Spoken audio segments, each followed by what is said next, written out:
5월 21일입니다. 기도하겠습니다. 은혜로운 하나님께서 우리들을 붙들어 주시고 인도해 주시니 감사합니다. 오늘을 하나님 아버지의 은혜로 감당하며 주께서 베푸시는 힘으로 오늘을 승리할 수 있도록 하나님께서 우리의 삶을 인도해 주시옵소서. 모든 말씀 예수님의 이름으로 기도합니다. 아멘. 마태복음 7장 21절부터 28절에 있는 말씀을 함께 묵상하겠습니다. 마태복음 7장 21절 말씀입니다. 나더러 주여 주여 하는 자마다 천국에 들어갈 것이 아니요 다만 하늘에 계신 내 아버지의 뜻대로 행하는 자라야 들어가리라. 그날에 많은 사람이 나더러 이르되 주여 주여 우리가 주의 이름으로 선지자 노릇하며 주의 이름으로 귀신을 쫓아내며 주의 이름으로 많은 권능을 행하지 아니하였나이까 하리니 그때에 내가 그들에게 밝히 말하되 내가 너희를 도무지 알지 못하니 불법을 행하는 자들아 내게서 떠나가라 하리라. 그러므로 누구든지 나의 이 말을 듣고 행하는 자는 그 집을 반석 위에 지은 지혜로운 사람 같으리니 비가 내리고 창수가 나고 바람이 불어 그 집에 부딪히되 무너지지 아니하나니 이는 기초를 반석 위에 놓은 까닭이요 나의 이 말을 듣고 행하지 아니하는 자는 그 집을 모래 위에 지은 어리석은 사람 같으니 비가 내리고 창수가 나고 바람이 불어 그 집에 부딪힘에 무너져 그 무너짐이 심하니라. 예수께서 이 말씀을 마치심에 무리들이 그의 가르치심에 놀라니 이는 그 가르치시는 것이 권위 있는 자와 같고 그들의 서기관들과 같지 아니함일러라. 아멘. 마태복음 5장부터 시작한 산상설교는 5장에서는 하나님의 백성다움을 위한 성품을 갖자 하나님과의 관계를 사모하고 또 그 의를 지키기 위해서 박해를 받을 정도의 열심을 갖는 것 그게 하나님 백성의 성품이다 이렇게 나누었습니다. 그뿐만이 아니라 하나님의 백성으로서의 삶의 이유와 바탕이 무엇인가 했을 때 하나님 백성들은 세상의 빛과 소금이 되는 것이고 하나님 백성들의 삶의 바탕은 말씀이 된다. 이 얘기를 나누었습니다. 또 그때 당시에 유대인들이 세속주의고 인간적으로 하나님의 말씀을 해석을 했는데 예수님께서는 그런 유대인들의 해석에 반대하셔서 6가지의 반제를 말씀을 하셨습니다. 우리는 6가지 반제를 함께 묵상하면서 유대인들이 봤을 때 별로 실생활에 어울리지 않는다고 생각하고 있는 살인하지 말라 같은 율법을 예수님께서는 실제의 삶 속에서 적용하시고 있음을 우리는 보았습니다. 6장에서는 유대인들이 의롭다고 생각하는 삶, 구제와 기도, 그리고 금식을 말씀을 하시면서 하나님의 인정을 받아야지만 된다는 말씀을 하셨습니다. 사람들에게 보이려고 또 사람들에게 자기의 의를 나타내려고 하는 구제와 기도 그리고 금식은 의미가 없다. 이렇게 말씀을 하신 겁니다. 7장으로 넘어와서는 하나님의 백성이 감당하는 삶을 어떻게 감당해야지만 되느냐. 내 눈 속에 있는 들보를 깨달아야 된다. 이렇게 말씀하시면서 자신을 돌아봐야지만 된다는 말씀을 하셨고 또 구하고 찾고 두드리라고 말씀을 하시면서 하나님께 기도해야지만 된다는 말씀을 하셨습니다. 그리고 황금률을 통해서 내가 다른 사람들한테 대접받고자 하는 대로 다른 사람들을 대접할 것을 말씀을 하셨습니다. 그래서 예수님의 산상 설교를 요약을 하면은 마태복음 6장 33절에 있는 말씀, 너희는 먼저 그의 나라와 그의 의를 구하라. 그리하면 이 모든 것을 너희에게 더하시라는 이 말씀으로 요약을 할 수가 있습니다.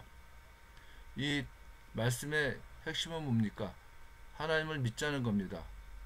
하나님을 전적으로 의지하며 살자는 겁니다. 그때 하나님을 온전하게 믿을 때 아담과 하와로 말미암아서 파괴된 하나님과의 그의 백성들과의 관계를 회복시키신다는 얘기를 하시는 겁니다. 그래서 아담이랑 하와의 범죄로 말미암아 깨진 하나님의 무한 공급의 시스템을 하나님께서 먼저 그의 나라와 의를 구하는 그의 백성들에게 회복시켜 주신다는 거예요. 이 모든 것을 너에게 더하시라는 말씀이 그런 말씀인 겁니다.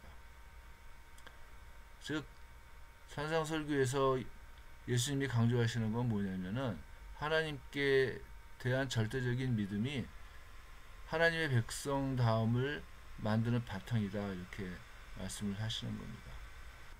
그래서 예수님께서는 말로만 주여 주여 하는 게 아니라는 겁니다. 말로만 하는 것이 아니라 하늘에 계신 내 아버지의 뜻대로 행하는 자, 그런 사람들이 천국에 들어갈 수 있다고 얘기를 하시는 겁니다.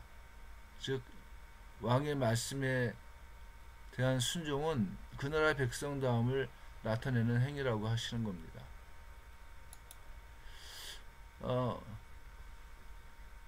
이렇게 말씀하시면서 그 마지막 때의 상황을 말씀하시는데, 마지막 때에 많은 사람들이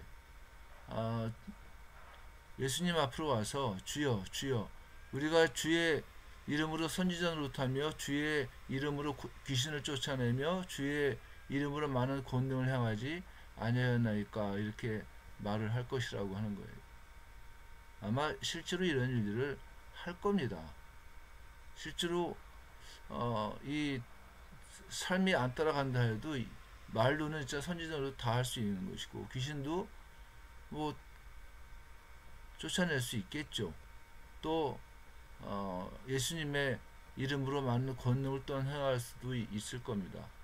그런데 그때 예수님께서는 내가 그들에게 밝히 말하되 내가 너희를 도무지 알지 못하니 불법을 행하는 자들아 내게서 떠나가라고 말씀하실 것이라고 밝히십니다.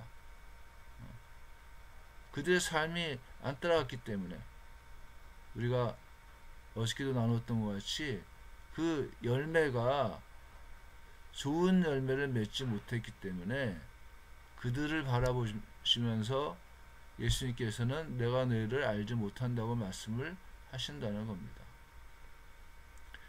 이 거짓 선지자들은 하나님 나라를 먼저 구하는 사람들이 아니에요.